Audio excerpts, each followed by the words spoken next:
was more than worth it. My stepdad, Rick, moved into our house when I was just 8 years old. Mom was head over heels for him, and honestly, so was I at first. He brought me cool gifts, took me fishing, and even helped me with my science fair projects. But at home, when Mom wasn't around, he was different. If I left a toy on the floor or forgot to take out the trash, he'd get this look in his eyes. "Your mom doesn't need to know how you really behave, does she?" he'd say, squeezing my shoulder just a little too hard. By the time I was 12, the mask had completely slipped. He'd accidentally break my things when Mom was working late shifts at the hospital. Once he threw my baseball signed by Derek Jeter right into our fireplace because I didn't mow the lawn exactly how he wanted. "Tell your mom, and I'll make sure she knows what a disappointment you really are," he'd whisper. When I tried telling Mom anyway, Rick had already planted seeds. "Poor kid has quite an imagination," he'd say with that perfect smile. "Remember how he made up that story about seeing a wolf in the backyard last month?" I learned to keep quiet. I kept a hidden journal of everything he did, tucked inside a hollow science textbook on my shelf.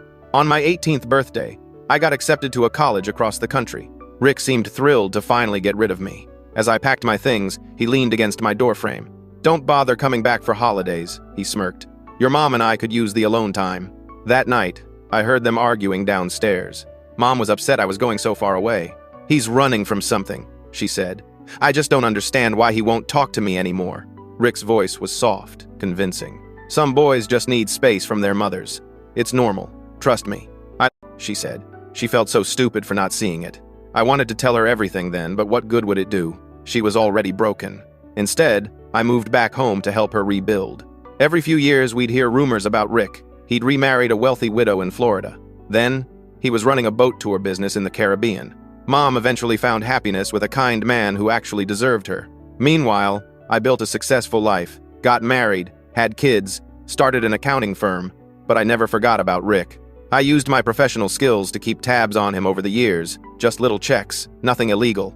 I tracked his moves from one scam to another across 3 states. Then, after 25 years, I saw my chance. Innocent people to suffer. So I set up an anonymous email account and sent detailed documentation of Rick's past frauds to the foundation's board members along with instructions on what to look for in their accounts. 3 weeks later, I had no idea who he really was.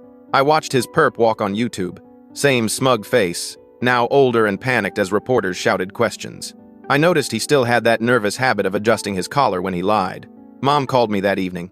"Did you see the news about Rick?" she asked quietly. "Yeah, I did," I replied. She paused, and her voice dropped to barely a whisper. "I found your journal,"